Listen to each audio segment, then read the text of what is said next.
Pelatih PSM Makassar Bernardo Tavares menyebut timnya masih terkendala finishing yang merujuk pada laga uji coba melawan OTP 37 Mamuju, di mana PSM hanya bisa mencetak 1 gol dari banyaknya peluang yang berhasil dicatatkan.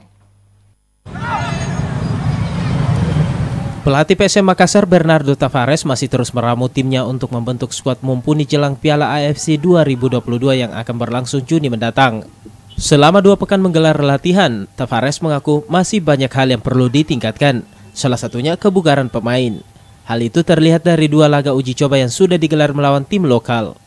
Selain itu, masih ada beberapa catatan yang menjadi perhatian pelatih Bernardo Tavares, yakni lini depan timnya.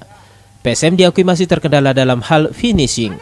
Ia merujuk pada laga uji coba terakhir melawan OTP 37 Mamuju, di mana PSM hanya bisa mencetak 1 gol dari banyaknya peluang yang berhasil dicatatkan. So now for our team, the challenge of the match is gonna be more high. So we must be better than today. At least finish to the goal. At least to maybe you don't go to have too much opportunities, and if you have 2 or 3 opportunities on the game, you must score at least 1.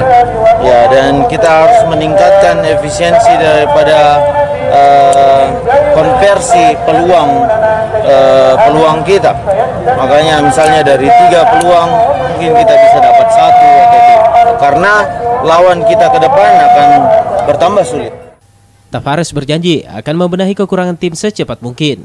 Kehadiran striker baru, Everton Nascimento, dan 2 pemain asing lainnya yang akan bergabung diharapkan bisa menambal beberapa kekurangan tim. Wahyu Saputra, Solebes TV.